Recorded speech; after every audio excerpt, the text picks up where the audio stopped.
Good day, Suidlanders, and welcome to Suidlanders' Letter from Russia. Today, I'm going to tell you about the Victory Day Parade. As I think I described or half described, we were invited to join hosts at what we understood was kind of a preferred or special location. And it turned out to be not a block of flats as we knew that it would be, overlooking Red Square, but instead a block of flats that faces away from Red Square and looks down a long forest for miles and miles and miles, a wild ancient forest. So it's on the edge of Moscow. And the planes from the display fly down the length of that forest for tens of kilometers. You look from this block of flats all the way to the horizon and fly right past the block of flats, really just meters away. So I thought, okay, I was a bit, I didn't understand, but that sounds like it would be blimming exciting. And then we watched the rest on the television. And then it turned out that the television was not working because of the internet was cut off as a security measure for the 9th of May Victory Day parade. Oh, dear me. All right. So we sat there and we had a luncheon. I was with our host, Dmitry Balkovsky, and his sister in law. So you'll see a couple of videos that Arnold is going to use how he sees fit, perhaps at the end of this little spiel of mine. There are four children there, and there's a young woman and a young man in their 40s and an elderly woman. So that's the mother of our host and her son and his two children, and then completely unrelated to her, she's just the sister of the man's wife. So it's the sister in law and her two children. All right, the food was fantastic. We've got no television. We're waiting for the planes to come along. It's okay. Lo and behold, they put the internet back on in Moscow. Boom! Somebody sees that their phone is active. Everybody's rushing for the television. Everything's digital. So when they turned the internet off, the television was useless. And we got to watch most of the parade. And we wait excitedly for the aeroplanes to come along. And every couple of minutes, somebody would be standing on the balcony scanning the far horizon. Apparently, the experience is marvelous. And I can imagine from what I did see, as I'll describe to you in a second, but the planes didn't come. They didn't come. Right, it comes time for the planes any minute now.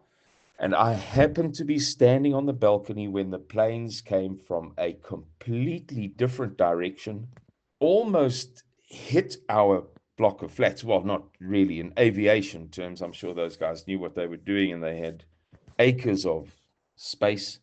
But to the guy standing on the balcony, it was, and they did these amazing right turns or banks or whatever you call them, these super duper planes. I think they were Su-57, Su-57, Sukhoi 57s, and then shot off towards the Red Square and the Kremlin, and then nothing. And about 10 minutes later, here comes another, just out of the blue, out of the clouds. You couldn't see them until the last second. Shoop, there they are in the, you can see them from the balcony. They're almost on top of you, but from completely the wrong direction, not over the forest. And bank hard right, shoop, and down. And I didn't get anything on camera. It all happened too quickly, just those two flights. So, in many ways, the Victory Day celebrations were a great disappointment, but thoroughly, thoroughly pleasant nonetheless for the convivial company. And you'll see in the videos uh, our host Edvard's sister-in-law. His wife was elsewhere with the another team of the children, various families overlapping, and this one wants to play with that one doesn't want to go here, this one would rather go there. So she had them at the dacha in the forest, uh, teaching the children. Her name is Natasha, the woman you see in the video, about the Victory Day.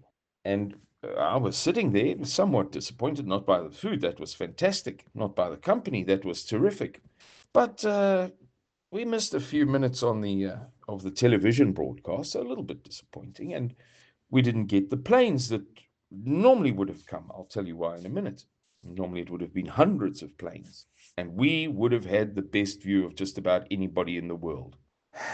But what was most satisfying is watching Natasha teach these four children, her two of her children, Dmitri's two little boys, about victory and how attentive they were, how enraptured they were. When I was that age, I couldn't have given that much attention. An hour solid, not moving, focused utterly on this event.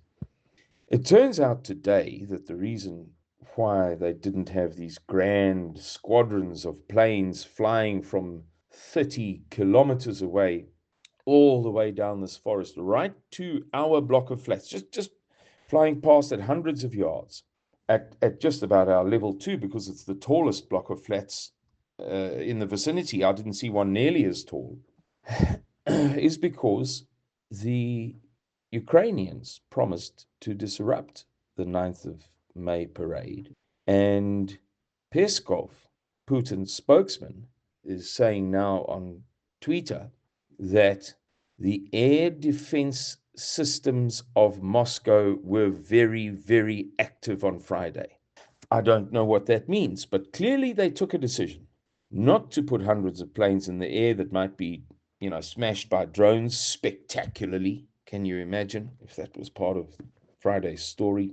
Planes coming along that flight path, and so they just put in these two squadrons and they put them on a completely different flight path. And then at the last moment, right in front of our balcony, but much too briefly for me to pick up a phone and start recording, they banked hard right and went on the normal flight path.